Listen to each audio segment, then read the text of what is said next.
नीतीश कुमार ने हमेशा से जो मुसलमानों का जो कमज़ोर तबका है उसको आगे लाने का प्रयास किया है। तो हम लोग लगातार ये मांग इस उत्तर प्रदेश सरकार से भी करते रहे हैं और केंद्र सरकार से भी करते हैं, ओबीसी आरक्षण में वर्गीकरण हो।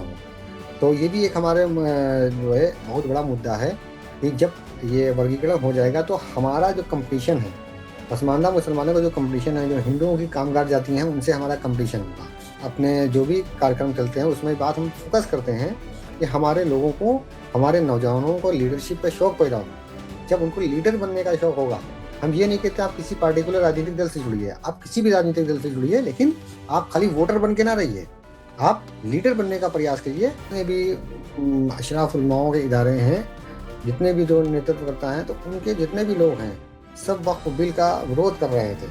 उसके बावजूद भी पसमानदा आंदोलन की ओर से लगभग 5,000 से ज़्यादा ईमेल वक्फ बिल के समर्थन में गए।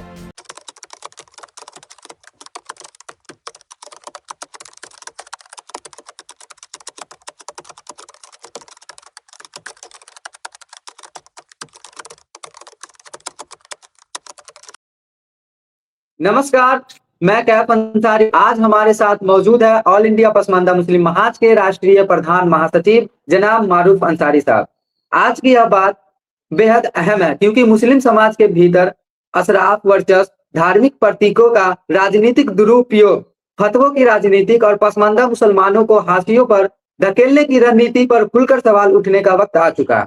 आज हम उन मुद्दों पर चर्चा करेंगे जिन पर आम तौर पर चुप्पी साध ली जाती है, लेकिन जिनके बिना मुस्लिम समाज की वास्तविक मुक्ति संभव नहीं है। तो आइए बिना किसी लाल लपेटे के सीधे सवालों की ओर बढ़ते हैं। तो मारूफ अंसारी साहब, मेरा पहला सवाल यह है कि संसद में वंदे मातरम विवाद कैसे भड़का और पसमानदा इसे अशराफ की साजिश क्यों मानते हैं? देखिए, और ये जमीयत का जिहाद बयान पसमानदा मुसलमानों को मुख्य धारा से कैसे दूर कर रहा है? देखिए, सबसे पहले जहाँ तक वंदे मातरम वाली बात है, वंदे मातरम के जैसे कि 7वीं शताब्दी के मौके पर संसद में इस पर चर्चा हुई और उसमें तमाम से जो मुस्लिम उलमाए किराम थे, उनके मुताबिक कि वो उसके शरीयत के खिलाफ है या शिर्क है, इस तरह के बयान दिए गए। तो हमारे मानना है कि हर चीज़ को धर्म से लेकर नहीं जोड़ना चाहिए और किसी भी चीज़ का बगैर विरोध के करने से पहले बारीकी से उसका अध्ययन किया जाना चाहिए।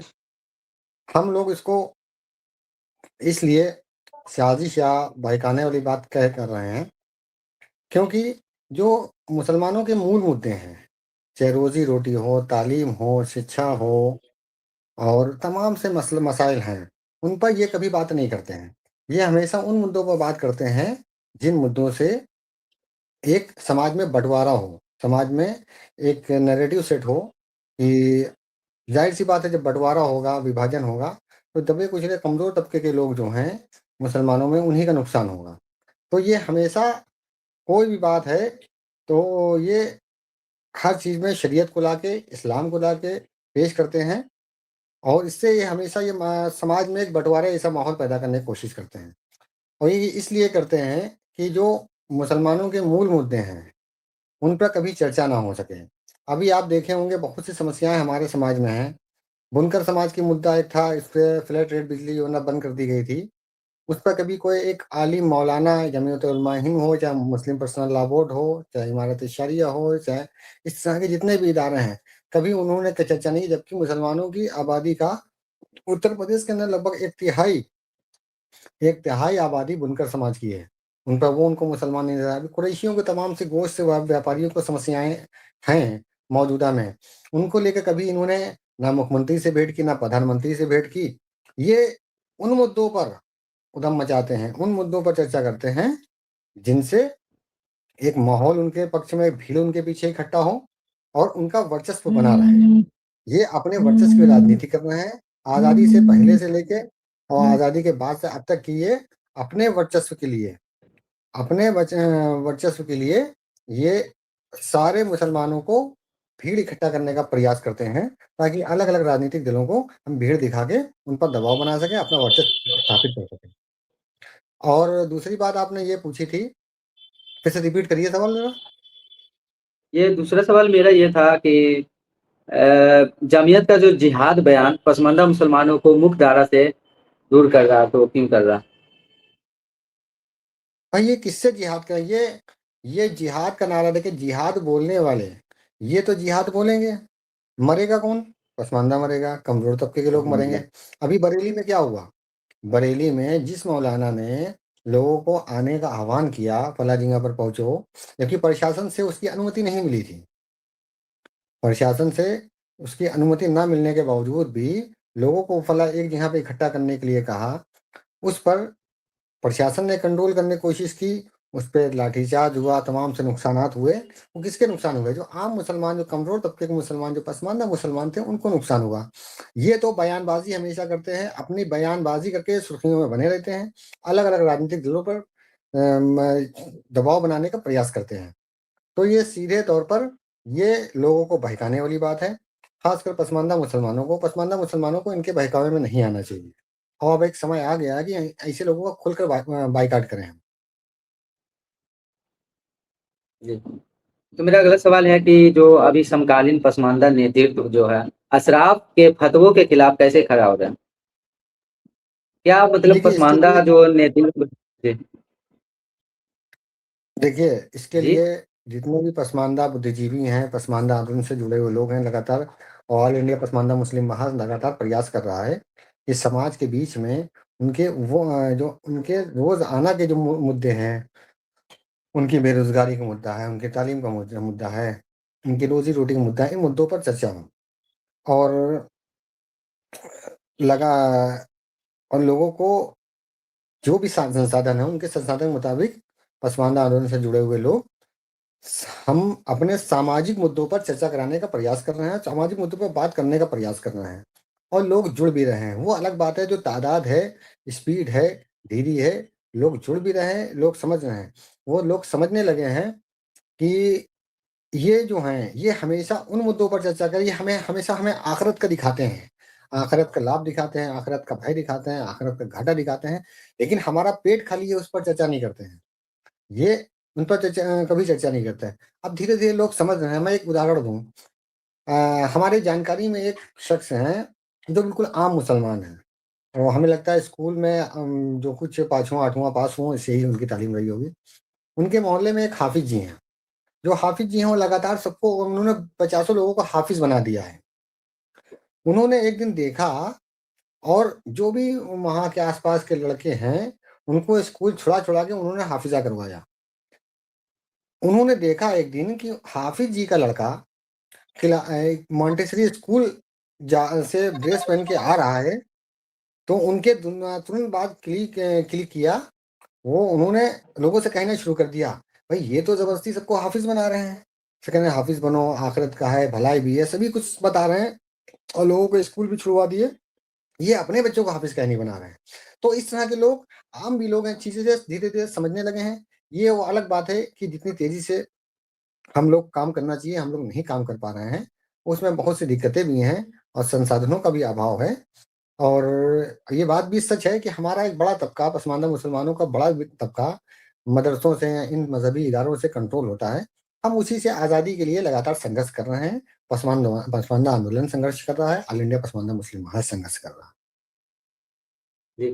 तो ये ऑल इंडिया पसमानदा मुस्लिम महाज जो संघर्ष कर रहा है, तो पसमानदा आंदोलन के बारे में पूछेंगे कि अशराफ उल-उलेमा की जो चुप्पी, बयानबाज़ी के बाद जो चुप्पी हो जाती है, उसके बीच पसमानदा आंदोलन उनकी कट्टरता रोकने के लिए क्या करेगा? इसमें ऑल इंडिया पसमानदा मुस्लिम महाज की क्या भूमिका रहेगी?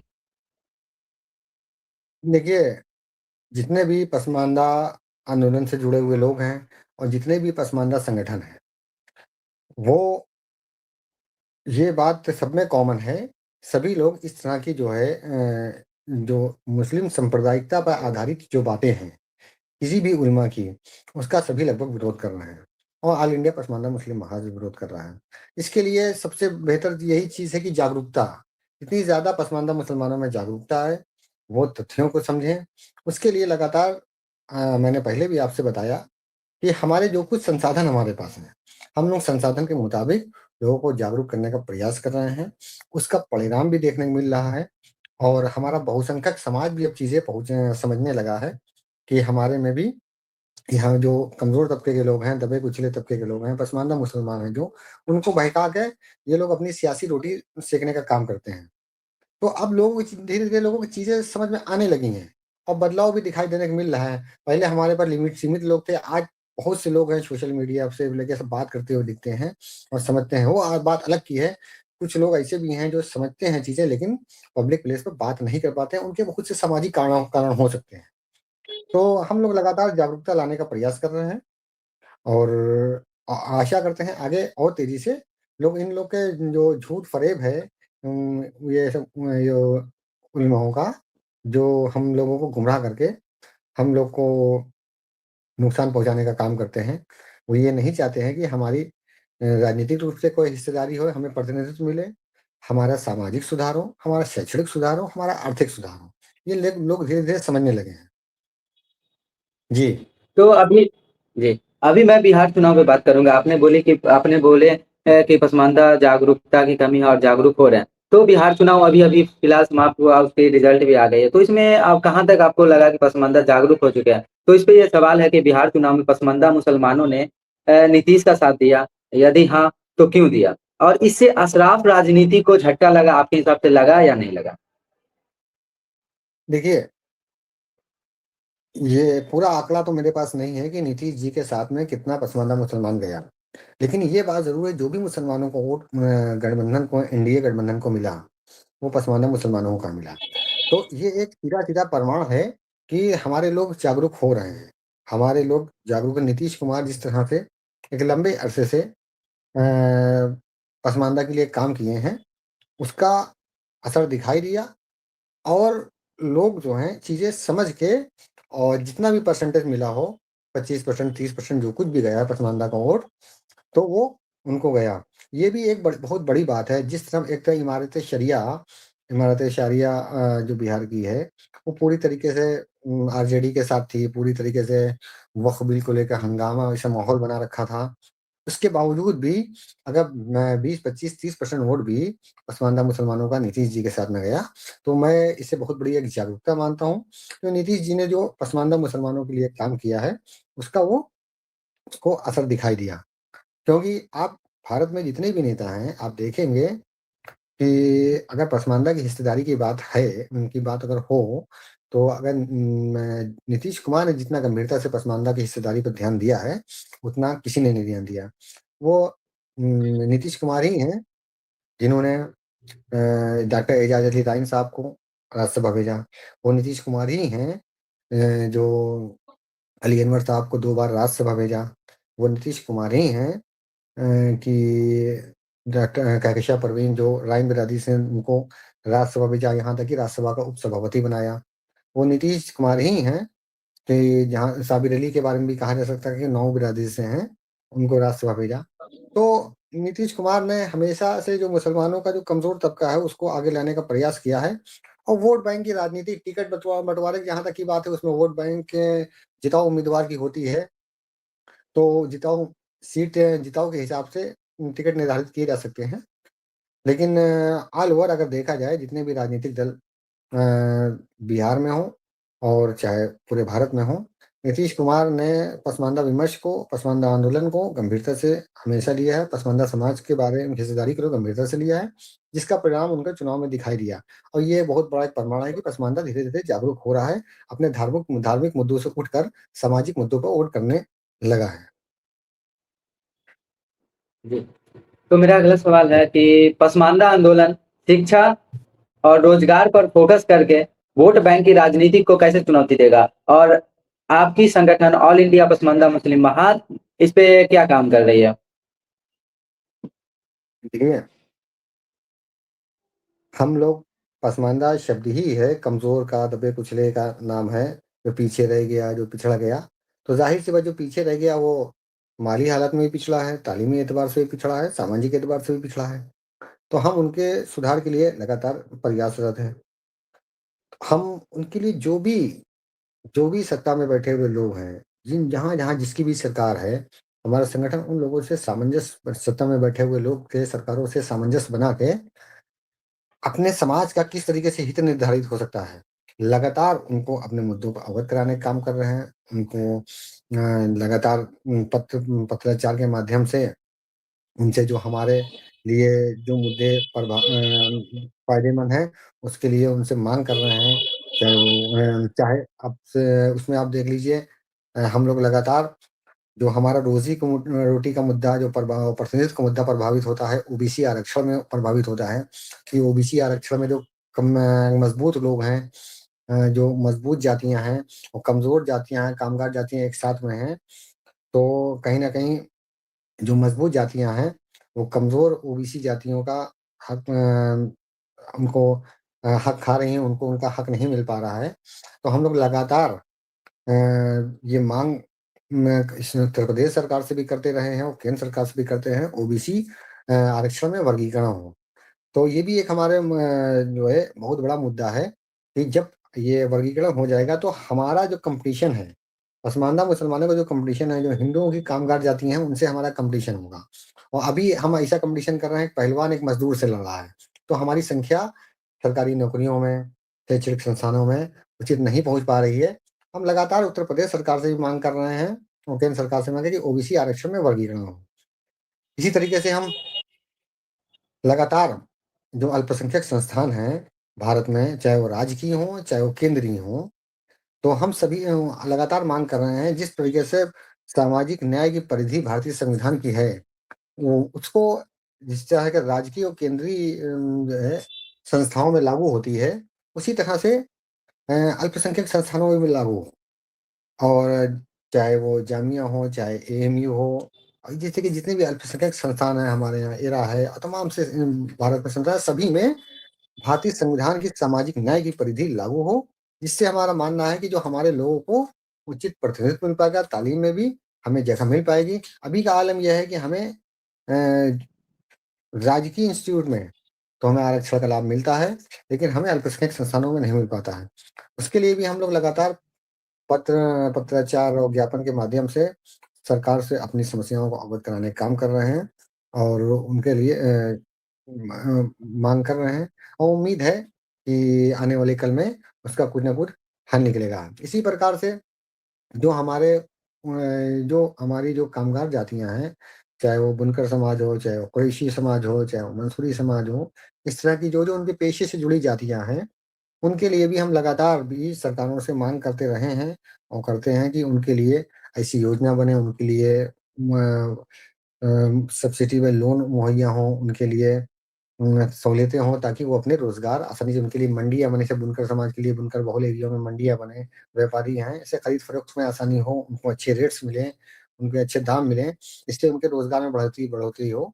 तो लगातार हम इसके लिए प्रयासरत रहे हैं और अपने सामर्थ्य के अनुसार और वो एक मुद्दा ये भी हमारे सामने रहा है कि बहुत सी जो ओबीसी की जातियाँ हैं मुसलमानों में, जो ओबीसी में नहीं छूटी हुई हैं, उनको भी शामिल कराने के लिए हम लगातार माँग करते रहे हैं और धारा 341 जो आर्टिकल है, जिससे सीधे तौर पर दलित मुसलमान प्रभावित होते हैं, उसके लिए भी लगातार हम उत्तर प्रदेश सरकार हो चाहे केंद्र सरकार हो, लगातार उससे हम उसमें भी हल निकलने के लिए लगातार प्रयासरत रहे हैं और उनको लगातार हम उनसे माँग कर रहे हैं उसके लिए।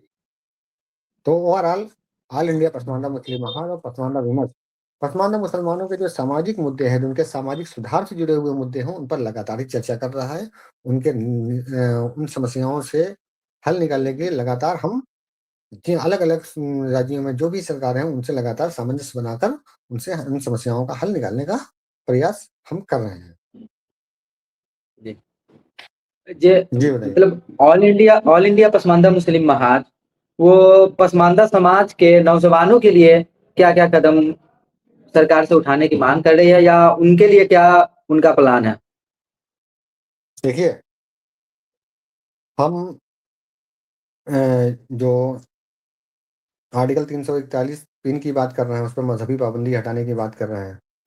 उससे भी जी, ज़ाहिर-सी बात है सरकारी इंस्टीट्यूटों में, सरकारी इदारों में, चाहे नौकरियों का मामला है, चाहे तालीम के एडमिशन का मामला हो, उससे आने वाले भविष्य में कभी भी उसका समाधान निकलता है, तो सीधे तौर पे हमसे सबसे कमज़ोर जातियाँ हैं, चाहे हमारे चन्नट हैं, जोगी हैं, नेपाली हैं, इस तरह के फ़कीर हैं, इस तरह की जो कमज़ोर जातियाँ हैं, उनको सीधे तौर पर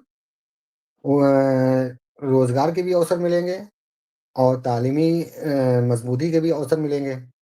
उसी तरीके से ओबीसी में जो वर्गीकरण की हम बात कर रहे हैं, ओबीसी में वर्गीकरण हो जाए अगर, तो उससे भी हमें सरकारी नौकरियों में, सरकारी इदारों में एडमिशन के मामले में, जो लोक कल्याणकारी इन तमाम से जो योजनाओं में हैं, उसमें भी हम इस तरह का ओबी अति पिछड़ा आरक्षण की माँग कर रहे हैं। ये तो इससे ज़ाहिर-सी बात है जो पसमानदा मुसलमानों को उससे बेनिफिट होगा। इसका जीता-जागता उदाहरण बिहार है। बिहार में आपने देखा होगा जो कमज़ोर मुसलमानों की जातियाँ जो पसमानदा मुसलमानों की जो जातियाँ हैं वो सब अति पिछड़ वर्ग में लगभग हैं। अति पिछड़ा में हिंदुओं की जी। जो कमज़ोर जातियाँ हैं, जो कामगार उनके साथ में उनको कॉम्पिटिशन करना पड़ता है, तो दोनों के लिए अवसर फ़राहम हो रहे हैं। हम पसमानदा मुसलमानों के लिए अलग कोई कैटेगराइज़ेशन नहीं चाहते हैं। हम ये चाहते हैं जो हमारे लेवल के हमारे समकक्ष जो जातियाँ हैं हिंदुओं की, उनके साथ में हमें कॉम्पिटिशन करने का अवसर मिले, ताकि हमारे लोगों को भी आगे निकलने के अवसर मिले। अभी क्या है, ये ओबीसी की किसान जातियाँ जो काफ़ी मज़बूत हैं, ओबीसी की कामगार जातियाँ जो काफ़ी कमज़ोर हैं, उनको आपस में कॉम्पिटिशन करना पड़ता है, तो इससे दिक्कत होती है भागीदारी की।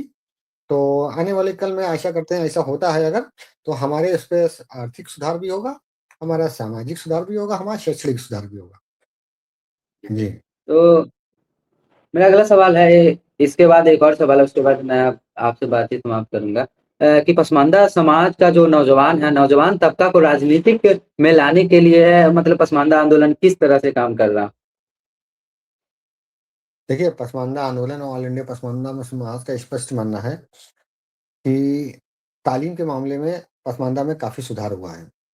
पसमानदा में काफ़ी सुधार हुआ है और पिछले सवाल में कुछ छूट गया था। लेकिन राजनैतिक मामलों में बहुत पीछे है। हमारे लोगों को लीडरशिप का शौक नहीं है, क़यादत का शौक नहीं है और लोगों को जिस तरह के शौक है लीडरशिप का, क़यादत का, उनको हमारे लोगों को शौक नहीं है। तो हम लोग का ये पसमानदा आंदोलन ऑल इंडिया पसमानदा मुस्लिम महाज का स्पष्ट मानना है कि जो भी समाज के मसले-मसाइल हैं, जो भी स समाज के मसले-मसाइल हैं, वो सत्ता के गलियारों से ही निकल के तय होते हैं। सत्ता के गलियारों से में ही तय होते हैं, वहीं नियम नियम बनते हैं, जिससे समाज के लिए, उत्थान के लिए जो कुछ किया जा सकता है। तो हमारा उम, यही फ़ोकस है, हमारा यही मानना है कि जो पसमानदा नौजवान है, उसको जब तक राजनीतिक शौक नहीं पैदा होगा, उसको राजनीतिक शौक पैदा करने की ज़रूरत है, लीडरशिप पैदा करने की ज़रूरत है।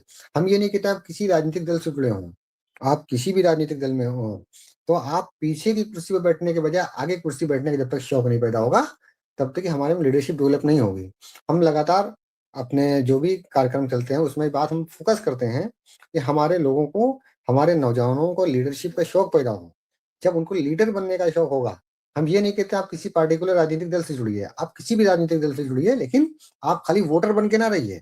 आप लीडर बनने का प्रयास कीजिए। हमारा ऑल इंडिया पसमानदा मुस्लिम महाज का स्पष्ट मानना है कि हमारे नौजवानों को लीडर बनने की ज़रूरत है, नेतृत्व करने की ज़रूरत है। हम उस पर लगातार फ़ोकस भी कर रहे हैं। हम उस लगातार उस पर बात भी कर रहे हैं, उस पर जागरूक करने का प्रयास भी लोगों को कर रहे हैं। और नौजवानों के लिए बहुत ज़रूरी है कि नौजवान ही पीढ़ी जब नहीं खड़ी होगी, तभी एक समाज में सुधार स्पीड से दिखाई देगा। जी, बताइए? जी। मेरा अंतिम क्वेश्चन ये है, मतलब मेरा अंतिम सवाल है, समकालीन पसमानदा बुद्धिजीवी आंदोलन को राष्ट्रीय स्तर पर कैसे ले जाएँगे? देखिए, जहाँ तक कि पसमानदा आंदोलन की बात है, मौजूदा दौर का जो भी प्लेटफ़ॉर्म है और उन पर तो पसमानदा आंदोलन अभी है, मौजूद है। अब इससे बड़ा भी क्या बात होगी कि देश का प्रधानमंत्री भी पसमानदा विमर्श पर चर्चा कर रहा है। जो एक लंबे अरसे से हमारा संगठन पसमानदा आंदोलन अपनी पहचान के लिए संघर्ष कर रहा था। लेकिन कौन पसमानदा है, जी। कौन लोग हमारा मज़ाक उड़ाते थे, कहते थे कि हमें ये कौन लोग हैं, ये कौन लोग हैं। एक लंबे अरसे से हम लोग पहचान के लिए संघर्ष कर रहे थे और अब मुझे नहीं लगता है कि इसमें कोई पहचान के लिए कि कोई ये नहीं जानता कि पसमानदा होता क्या है, पसमानदा आंदोलन क्या है, पसमानदा समाज क्या है, कोई ऐसा नहीं कर रहा है। और यहाँ तक कि नेशनल लेवल की बात है, जब हमारे देश का प्रधानमंत्री जब जो खुद ही पसमानदा विमर्श पर चर्चा कर रहा चुका हो, तो अब उसे नेशनल लेवल पर ले जाने वाली बात मुझे मैं समझता हूँ उचित नहीं है।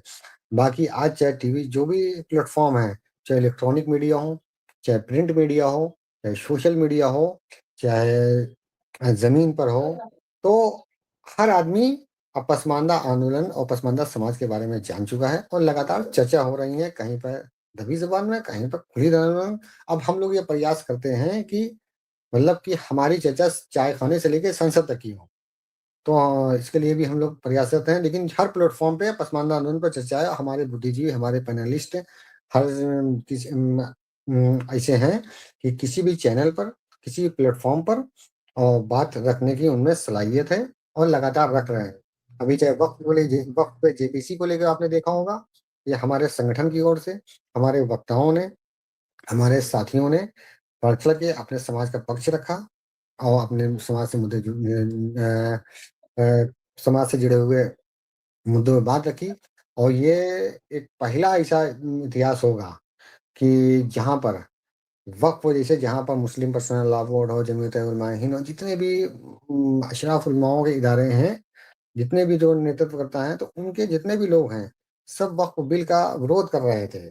उसके बावजूद भी पसमानदा आंदोलन की ओर से लगभग 5,000 से ज़्यादा ईमेल वक्फ बिल के समर्थन में गए और ये बहुत बड़े अपने आप में एक बहुत बड़ा जागरूकता का और की एक उदाहरण है। और ये कि पसमानदा अब सामाजिक मुद्दों पर बात करने लगा है। वक्फ बोर्ड जैसी संस्थाओं में हमारे लोगों को एंट्री नहीं हो पाती थी, हमें जगह नहीं मिल पाती थी, हमारी संख्या वहाँ नदारद थी और ये चीज़ों को समझकर कि ये बिल कम से कम हमारे लोगों को एंट्री का दरवाज़ा खोल रहा है। तो 5,000 से ज़्यादा लोगों ने इस बिल के समर्थन में ईमेल किया, जो अपने आप में एक बहुत बड़ी बात है कि जहाँ पर एक पूरे तौर से जितने मज़हबी इदारे हमारे थे, वो एक माहौल बनाए हुए थे वक़्फ़ बिल के खिलाफ़ और उन परिस्थितियों में, उन विषम परिस्थितियों में हमारे समाज की तो इतनी बड़ी तादाद में और वक़्फ़ बिल के समर्थन में ईमेल पहुँचना, ये अपने आप में एक बड़ी बात है और हमने खोल कर समर्थन भी किया। और जेपीसी में भी हमारे लोगों ने मजबूती से बात रखी और चाहे महाराष्ट्र में हो, यूपी में हो, बिहार जहाँ-जहाँ जेपीसी गई, वहाँ हमारे संगठन के लोगों ने अपना पक्ष रखने का काम किया। और सरकार का भी धन्यवाद है कि कभी पहली बार कोई ऐसा प्रोग्राम हुआ है, जिसमें कि हमारे लोगों को पक्ष रखने के लिए बुलाया गया। इससे पहले क्या होता था, सारे मुसलमानों का पक्ष केवल जितने भी मज़हबी इदारे हमारे हैं, जो अशराफ नियंत्रित इदारे हैं, सभी उन्हीं से उनका पक्ष लिया है। सारे मुसलमानों का हमारा भी पक्ष उन्हीं से लिया जाता था। पहली बार किसी वंचित समाज मुसलमानों के किसी वंचित समाज के संगठन से, किसी दबे कुचलों के संगठन के लोगों की सरकार ने राय लेने का प्रयास किया। उसके लिए मैं सरकार का भी बहुत धन्यवाद करता हूँ और और जो भी लोग इसमें सहयोग किए, सभी का मैं धन्यवाद करता हूँ। तो कहने का मतलब ये है कि चीज़ें बदल रही हैं, जागरूकता आ रही है, वो धीरे-धीरे आ रही है, लोग समझ रहे हैं। और बताइए? जी, जी। इन्हीं सवालों और के कोई साथ क्वेश्चन आज आपका की नहीं हो और कोई गया। क्वेश्चन आपका अनकम्प्लीट हो गया रह गया हो तो बताइए? ठीक। इन्हीं कोई सवालों के क्वेश्चन आपका साथ क्लियर आज ना की हुआ हो नहीं कोई क्लियर है क्वेश्चन मेरी आपका क्वेश्चन क्लियर ना क्लियर। हो ठीक है, ठीक। ठीक, ठीक। इन्हीं सवालों के साथ आज की इस बातचीत के लिए आपका बहुत-बहुत धन्यवाद। हमें उम्मीद है कि यह पसमानदा समाज के मुद्दों को समझने की समाधान की दिशा तय करने में मददगार साबित होगा। धन्यवाद। हम भी बहुत-बहुत धन्यवाद अदा करते हैं पसमानदा डेमोक्रेसी का, जो लगातार जी, भारत के इतिहास में पहली बार दबे-कुचले कमज़ोर मुसलमानों क की बात करता है, लगातार हमारे मुद्दों को जन-जन तक पहुँचाने का काम करता है और कहीं न कहीं जो हमारे लोगों को बोलना सिखाने वाला, हमारे बात रखने वाला एक बहुत बड़ा एक प्लेटफ़ॉर्म पसमानदा डेमोक्रेसी चैनल है। मैं पसमानदा डेमोक्रेसी चैनल के सभी साथियों का बहुत-बहुत तहे दिल से धन्यवाद करता हूँ, शुक्रिया अदा करता हूँ और आशा करता हूँ इसी तरीके से आप हमारी बात रखते रहेंगे। बहुत-बहुत शुक्रिया, बहुत-बहुत धन्यवाद। ठीक है, अस्सलाम वालेकुम।